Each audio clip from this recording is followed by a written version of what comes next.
talaga, kahit na sinong Senate President, gawin nyo ang trabaho ninyo. Tigilan nyo na yung pampolitika. Tigilan na yung mga alitan ninyo. Hindi ba sinabi na natin? Kailangan you go beyond your partisan loyalties to a group, to the president, or to whoever. Kaya kayong mga senador, inalal kayo eh. Dapat magpaka-independent na kayo.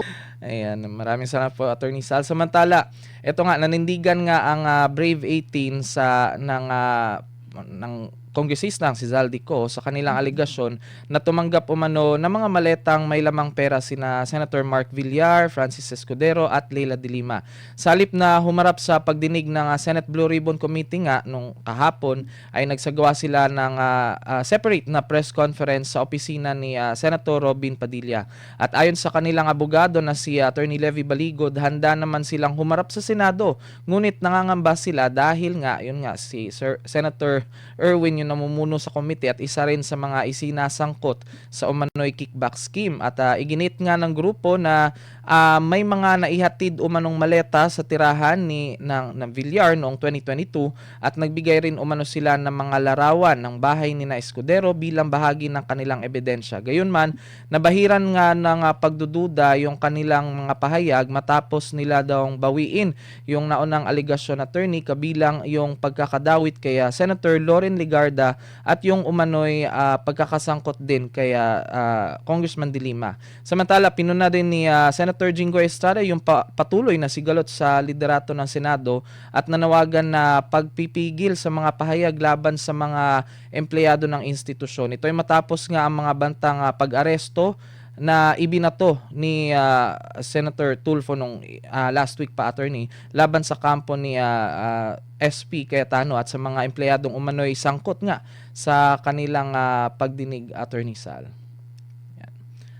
Ano pong inyong komento doon? May part kasi ng statement daw attorney Sal na may paglilinaw doon sa mga nakatanggap ng maleta nga. Yun nga itong sila Senator Loren Legarda at saka sila Senator Escudero at de Lima.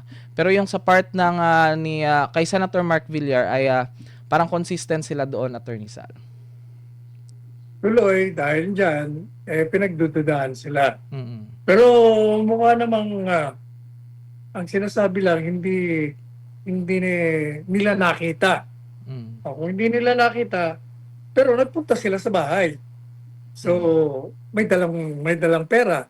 So, ibig sabihin, mali lang ang kanilang interpretasyon kung yung pagpunta nila, nagdala sila ng pera pero hindi naman nila nakita, yung ba ay kasama doon sa kanilang akusasyon na tumanggap. O pwedeng nagkamali sila sa kanilang pananaw. Pero hindi ibig sabihin na nagsisinungaling sila. Samantala, kaya the best yes. Talaga dyan, ituloy niyo yung investigasyon. At pag nakakita kayo ng probable cause against those being accused of receiving money from the taxpayers' treasury, itimanda nyo. At kayo namang mga inaakusahan, sa tingin nyo, hindi totoo, itimanda nyo rin. Magkakaalaman tayo sa hukuman. Para matapos na yan.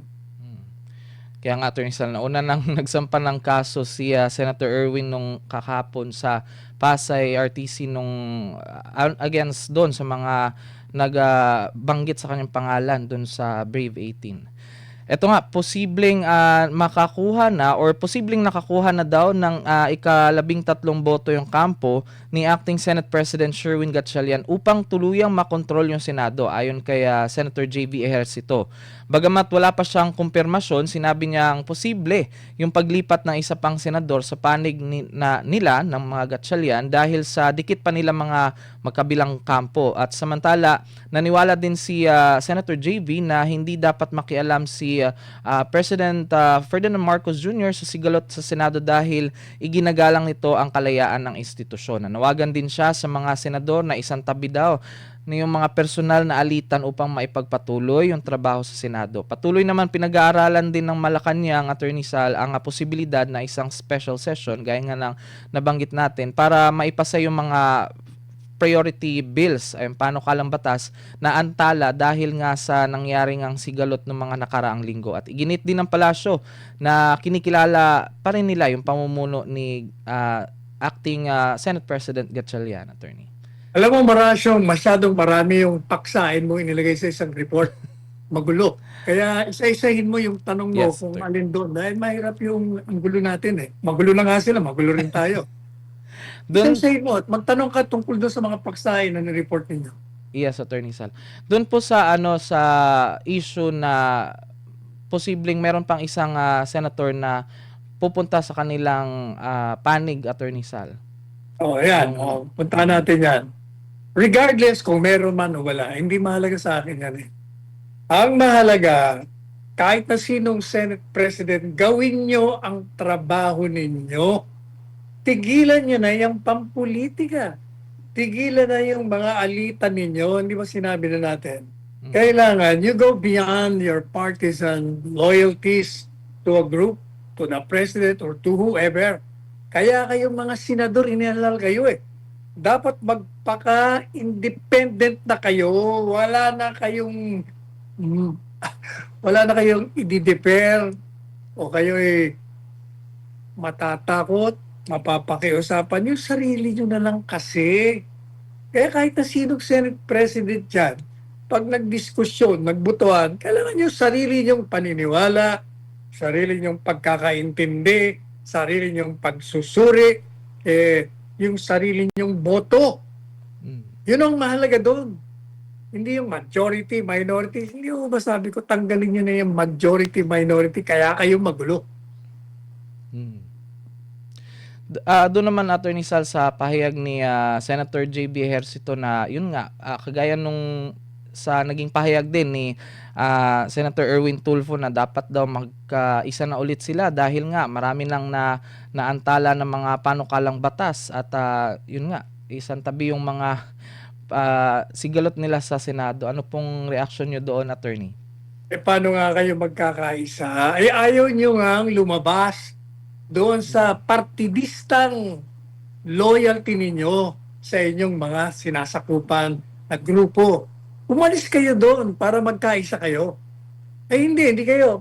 Kagaya niya, si Lowbender, parang pagkain na, biniblending. Lawbreaker. Questionable ang pagka-presiding officer mo. Kasi inaakusahan ka, kaya dapat automatic aalis ka dyan. So, yung isa naman, ganun din. Sasabihin niya, magkaisa. Kailangan kumalas ka muna doon sa grupo mo.